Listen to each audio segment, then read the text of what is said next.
गौरी की शादी एक बड़े घर के लड़के यानी कि राजेश के साथ होती है। राजेश की 4 बहनें हैं और सभी अपने भाई पर जान छिड़कती है। अरे पापा, ये राजेश के लिए कैसी छोटी सी हिट की लड़की ब्याह लाए आप? हम लोगों का भाई तो राजकुमार है, उसके लिए तो कोई राजकुमारी होनी चाहिए थी। गौरी को ननद की बात बुरी लगती है और वो रोने लगती है। अरे क्यों गला फाड़ रही है? क्या गलत बोल दिया मेरी बेटी ने? एकलौता बेटा है हमारा, समझी? वो तो तेरे ससुर हाँ कराए थे, वरना मैं तो ना करवाती तेरी शादी अपने हीरे जैसे बेटे से। ननदे सास को भरती और सास गौरी से लड़ती। ये क्या है? तुम्हारी बहनें और माँ आए दिन मुझे खरी खोटी सुनाती रहती है। क्यों नहीं बोलते उन लोगों को कुछ? अरे क्या बोलूं? अब उन लोगों का इकलौता भाई और बेटा होना, तो वो लोग थोड़े इमोशनल है मुझे लेकर, समझा करो ना। और कौन सा वो लोग रोज आते हैं ससुराल से? माना एक साथ नहीं आती, लेकिन रोज कोई ना कोई तो खड़ा ही रहता है ना। खैर, जैसे तैसे कुछ साल गुजरते हैं। गौरी एक प्यारे से बेटी की माँ बनती है। सुनिए, हर बात पर ससुर जी से पैसा मांगना ठीक नहीं लगता। आप कोई काम क्यों नहीं करते हैं? काम तो मैंने कभी किया ही नहीं गौरी।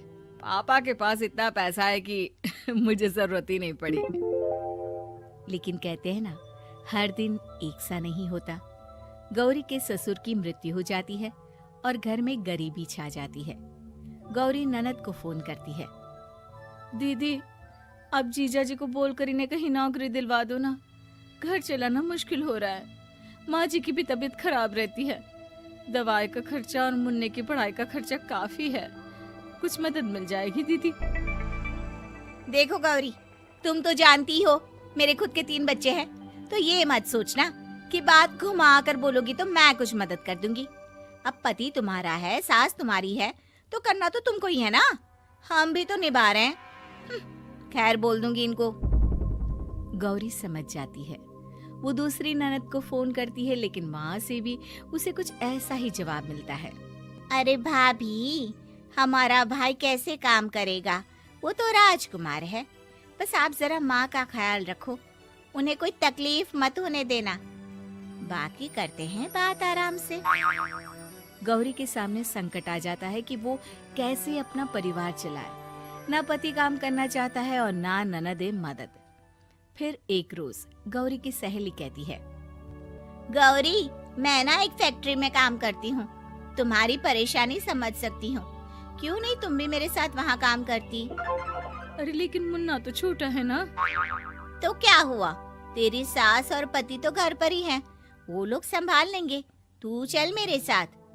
गौरी ने अब काम करना शुरू कर दिया था, लेकिन उसका सपना अपने बेटे को अच्छी शिक्षा देने का था। गौरी अपने भाई से कहती है, भाई, आपके बच्चे जिस स्कूल में पढ़ते हैं उस पर मेरे गौरव का भी एडमिशन हो सकता है क्या? अरे कैसे बात कर रही है गौरी? जितना तू कमाती है उतने में तो तेरा घर भी नहीं चलता। तू कहाँ इतने महंगे स्कूल का सपना देख रही है? लेकिन गौरी भी ठान लेती है कि वो किसी न किसी तरह अपने बच्चे को अच्छे स्कूल में पढ़ाएगी। माँ जी, ये मेरे गहने हैं, मैं बेच रही हूँ। गौरव का कल एडमिशन है। अरे वो तो ठीक है गौरी, लेकिन आगे की फीस कैसे मैनेज करेगी? और ज्यादा मेहनत कर लूंगी माँ। गौरव कुछ बन गया तो हम लोगों के सारे दुख दर्द दूर कर देगा। गौरी, हम लोगों ने तुझे गलत समझा, लेकिन तू ही थी जो ये घर लेकर चल रही है, वरना कब की अलग हो जाती। गौरी सास की ओर मुस्कुराकर देखती है। आप भी तो मेरा साथ दे रही है ना। अरे कभी खाने में अंडा या मुर्गा भी खिला दिया करो। क्या रोज रोज पत्ता खिलाती रहती हो? अरे शर्म तो आती नहीं, सारा दिन बहू काम करके पैसे लाती है, खुद तो कुछ करता नहीं, ऊपर से मुर्गा खाना है इसको। गौरी अपना घर चलाने के लिए तो पर्याप्त पैसे कमा लेती है, लेकिन बेटे के महंगे स्कूल, कोचिंग और उसकी डिमांड पूरी करने के लिए उसे लोगों से पैसे उधार लेने पड़ते। माँ, मुझे जूडो कराटे की ड्रेस चाहिए, मैं घर के कपड़ों में क्लास नहीं अटेंड करूँगा। और क्या, बिल्कुल, घर की भी कोई ड्रेस होती है क्या? मैं कल ही ला दूंगी। बच्चा, तू बस मन लगाकर पढ़ाई किया कर। उसके जाने के बाद कहाँ से लाएगी पैसे ड्रेस के? माँ वो पास वाली चाची से कुछ पैसे उधार लूंगी। अरे सभी से तो उधार ले चुकी है तू। कर्जा इतना चढ़ा लिया है कि पूरा जीवन भी कमाएगी तो उतार नहीं पाएगी। अरे माँ जी, गौरव कुछ बन जाए तो मुझे कमाने की क्या जरूरत, फिर तो मैं बस रानी बनकर राज करूंगी। एक दिन गौरव कहता है, माँ मेरी नौकरी लग गई है, वो भी अच्छे पैसों में। अब हम लोगों के बुरे और दुख के दिन जल्दी खत्म हो जाएंगे। गौरी की खुशी का ठिकाना नहीं होता। वो सास की फोटो के सामने हाथ जोड़ती है कि उसका पति उसे कहता है, देखा गौरी, तेरी तपस्या खत्म हुई। इतने सालों से जो तू फैक्ट्री में नौकरी कर रही है, अब तू आराम कर सकती है। अरे नहीं नहीं, अभी तो नौकरी लगी है, कुछ दिन कुछ पैसे कमा तो लेने दो। कुछ महीनों बाद गौरी की ननद गौरव के लिए रिश्ता लेकर आती है। अरे भाभी, वो मैं ना रिश्ता लेकर आई थी गौरव के लिए, सुना अच्छा कमा रहा है, क्यों?